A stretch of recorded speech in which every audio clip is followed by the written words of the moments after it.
questions. I do see a number of parliamentarians here. I would like to ask anyone of you who wants to go next to raise their hand, because it really depends on your commitments.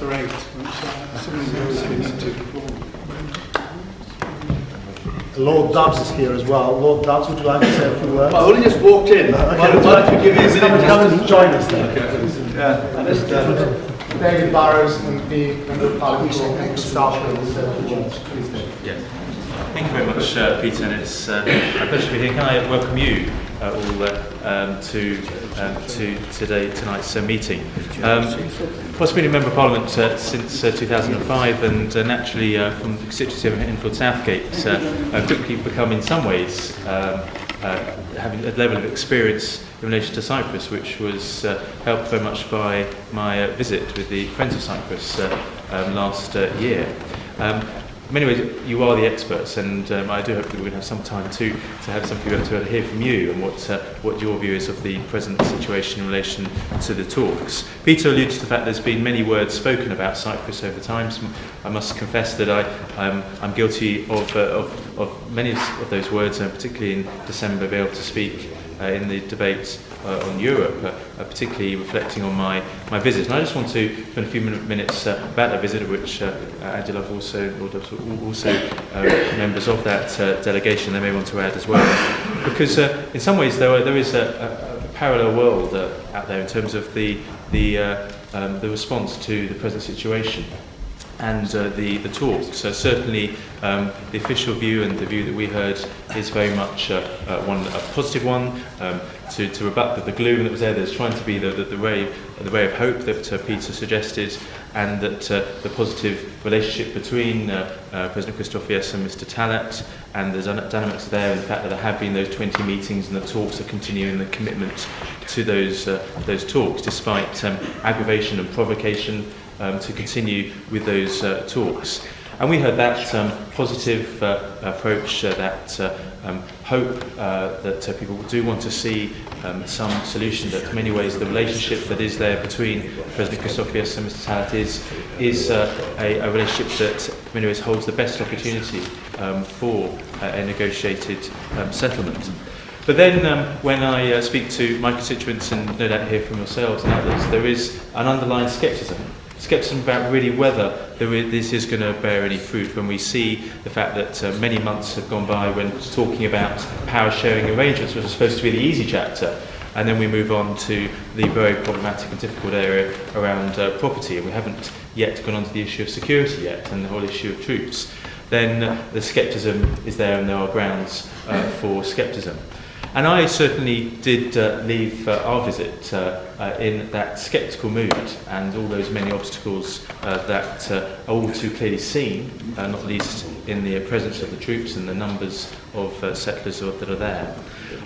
But I do want to remain hopeful and optimistic, not least the fact that the talks are continuing, and I do want to do that. I have to counter that with the scepticism that I saw for my own self, and not least from going over to the north and with others, going, for example, to the Maronite villages for the first time, and being able to see that Cypriots and Marina effectively under the control of the Turkish military, and how desperately sad that is, that the community can't even go and go to worship, and that fundamental freedom is not available to the Maronite community. And then also, obviously, as has been mentioned before, but it came to me particularly evidently in terms of the lack of control when I was speaking to a very proud Nicosean Greek Cypriot, a councillor who was responsible for trying to restore parts of the city, that she, quite properly in many ways, doesn't feel able to go over to the legal crossing, because she herself does not want to show her passport. She goes, why should I show a passport as a Cypriot, as a proud Cypriot? And when one talks about confidence building measures, the fact that those controls are in place can obviously show that there is a lot of reasons for people to be sceptical and to be concerned. But the abiding word that I get from those I spoke to in Nicosia and in the constituency, indeed, I remember speaking to some Turkish Cypriots in a cafe in northern Nicosia, and they themselves said to me how concerned they are about the prospects of a solution. They say They said to me that they only had to look at a recent headline that they had from Mr Tallaght saying that he was concerned about what Ankara thought about his performance in relation to his re-election. And that said to themselves their concerns that in many ways the answer, whether there is going to be any reality to the hopes, is in Ankara. So taking all that back, I had that sceptical view and then relayed that to the House, but nevertheless wanting to be optimistic, because I do see this as, in many ways, the best opportunity there is for a solution. But only recently, my hopes have gone up again, in some ways. And the curious place it's been is at a meeting that some of the delegation Friends of Cyprus went to, a meeting with the Turkish ambassador. Now, the reason I put forward to him that parallel concerns that on one hand, yes, positive, we have these talks ongoing, but on the other hand, the reality that people think, well, frankly, is it really going to be delivered? Is there really the will to have a solution? And when we ask, well, pressure needs to be put on Turkey, well, I put to the Turkish ambassador that is there really the free hand to Mr Tallaght? And he said in his words that there is the power and authority for Mr Tallaght, and he tried to say, well, not least the fact that Mr Tallaght now is going for early elections. He wants that mandate, so he has that clear mandate to be able to continue. And that's what the ambassador is saying. You may question whether the ambassador is speaking for the Turkish government, but he is seeking to emphasise to me, as a parliamentarian, the fact that, yes, there is that authority that Mr Tallaght has. He also made reference to the European Union journey that they're on, a very long journey, which many think is going to be a very, very long journey. But he pointed out the recent opinion poll in Turkey that 65% of Turkish people are very much in favour of the European project, which has gone up in recent times.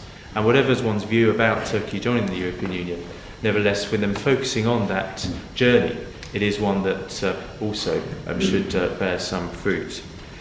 But when it comes to it, there has to, with all these words of hope, there has to be a reality to it. And so I said to the Turkish ambassador, well, it has to be shown, doesn't it?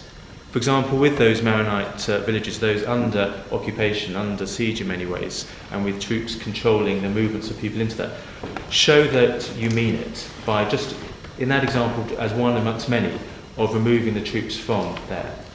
And he did say, well, that is an area that we're going to be particularly looking at, but it's got to go further than that, and there's got to be a real reality to show that the sceptical views that I'm sure many of you have, whilst wishing well these talks, does really show some good faith. And that has to come in very difficult situations, but situations that are vital. And that is in the area of troops, it is in the area of property, it is in the area of security. And it's in the area around areas such as in Famagusta, that frozen village in time, where surely, if there is that goodwill, there should be progress made to show that, to allow, under the auspices, even if it's the UN or European Union, that allow free trade to flow and allow people to return to their homes. And so, in contrast to Gerald Wolferman, I have an interest. I have a very profound constituency interest. But my interest isn't just simply concerning constituents, so many are here tonight. It is also because it's right. It's right for us to be standing up in the interest of justice. It's right for us to be standing up for those interests profoundly lost in lives and in property.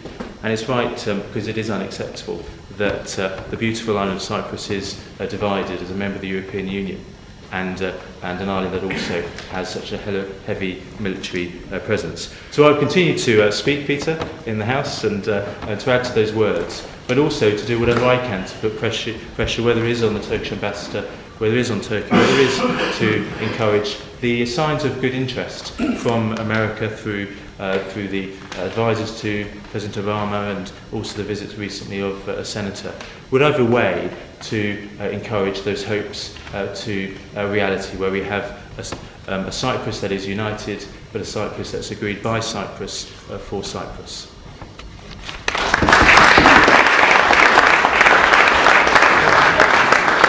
Thanks very much, David.